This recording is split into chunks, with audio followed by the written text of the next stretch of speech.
السلام عليكم ورحمة الله وبركاته. ازيكم حبايبي؟ عاملين ايه؟ يا رب تكونوا بخير ان شاء الله. النهاردة معاكم في قصة جديدة، وحشتوني جدا جدا من القصة اللي فاتت، وطبعا فاكرينها ولا نسيتوها؟ قصة الرجل الصالح وعقد ايه اللؤلؤ. طيب النهاردة ان شاء الله معانا في قصة جديدة، وقبل اي حاجة نصلي على الحبيب الرسول عليه الصلاة والسلام. اللهم صل على سيدنا محمد. ما تنسوش تنزلوا تعملوا لي احلى لايك من احلى متابعين واحلى اخوات في الدنيا. بتدور احداث القصة يا حبايبي بين الرجل الفلاح الفقير وبين الرجل الغني، وهنعرف قصة الفلاح وقصة ابنه اللي اصبح مكتشف ايه البنسلين. يلا بينا عشان نعرف القصة وايه اللي حصل فيها. بيقولك في يوم من الأيام سمع فلاح فقير صوت طفل يبكي ويصرخ بصوت عالي. ترك الفلاح عمله في الحال وأسرع باتجاه الصوت لينقذ الطفل. وعندما وصل الفلاح إلى مصدر الصوت وجد طفل صغير واقع في حفرة عميقة. وكان الطفل ده يا ولاد بيصرخ من الخوف.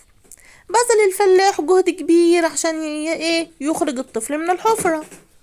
وبعد محاولات عديدة نجح الفلاح في إخراج الطفل وإنقاذه سالم من الحفرة.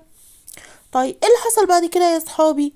في اليوم التاني جت عربية فخمة قدام منزل الفلاح الفقير، ونزل من العربة رجل غني جدا، وراح قايل للفلاح ان ابنه اللي وقع في الحفرة انت انقذته، وانت انقذت ابني اللي هو اللي وقع امبارح في الحفرة، وانا جاي عشان اشكرك وارد لك الجميل اللي انت عملته في ابني.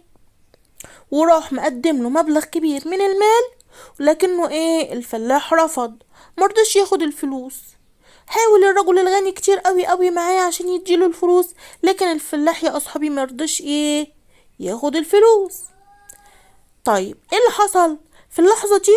راح خارج ابن الفلاح الصغير، وكان يعني بيلبس ملابس بسيطة من داخل الكوخ اللي بيعيش فيه الفلاح. راح الراجل الغني قال له هو الطفل ده ابنك؟ راح الفلاح قال له بكل فخر نعم انه ابني. راح الغني ماله عرض على الفلاح عرض حلو قوي. لو عايزة تعرفي الرجل الغني عمل ايه مع ابن الفلاح، انزلي اعملي لي احلى لايك من احلى اخوات واحلى متابعين واحلى اطفال واحلى كبار واحلى عيلة في الدنيا، عيلة منوعات لمن. طيب هنعرف حصل ايه يا حبايبي، هنكمل مع بعض. طبعا راح الراجل الغني ده قال للفلاح اديني فرصة ان انا اساعد ابنك ده في تعليمه. انا هصرف عليه لغاية لما يخلص تعليمه خالص، وهعامله زي كأنه ابني بالظبط، هدخله احسن المدارس وافضل المدارس مدارس النبلاء.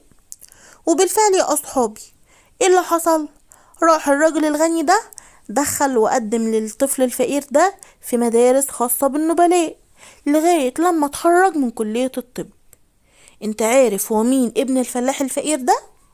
هو الطبيب والعالم البريطاني مكتشف البنسلين، هو ألكسندر فليمنج. تمام؟ يبقى الطفل الفقير ده أصبح طبيب مشهور، وهو اللي اكتشف البنسلين. مرت سنين وأصيب الرجل الغني ده اللي ساعد الطفل في تعليمه بمرض خطير في الرئتين. فايه اللي حصل يا أصحابي؟ أنقذ حياته هذه المرة مين؟ ألكسندر فليمنج، الطفل الصغير اللي هو ساعده في تعليمه وأصبح طبيب، هو اللي ساعده في الشفاء. وعارفين مين هو الرجل الغني ده؟ هو اللورد راندولف تشرشل. أما ابنه اللي أنقذ حياته الفلاح هو مين؟ لو عايزين تعرفوا هو مين، انزلوا اعملوا لي احلى لايك.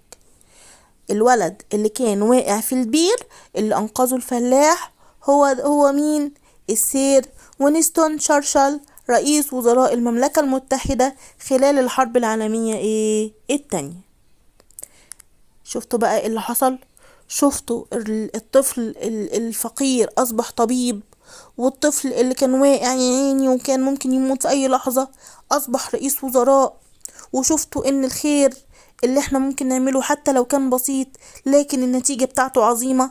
يعني الفلاح ده لو هو كان قبل المال وخلاص خده، ما كانش ممكن ان هو ابنه يكمل تعليمه، وكان ممكن المال ده يتصرف في حاجات تانية.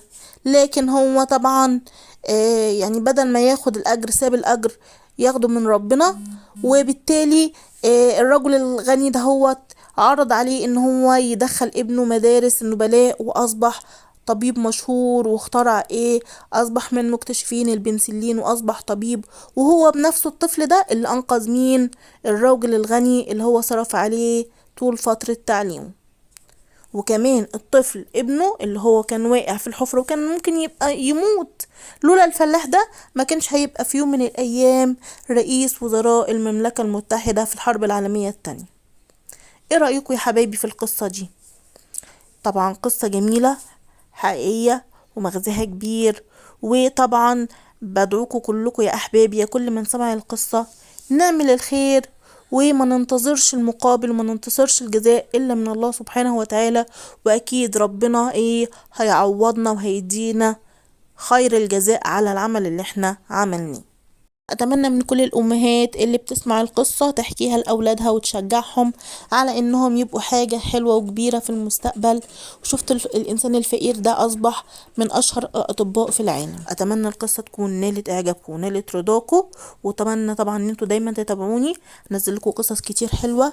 تابعوني على التيك توك والانستجرام وعلى الفيسبوك، صفحتنا منوعات لميا.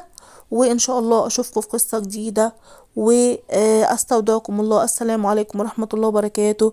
متنسوش تعملوا لنا لايك احلى اخوات. اشوفكم في قصة جديدة. السلام عليكم. كنتم مع منوعات لميا. شكرا للجميع.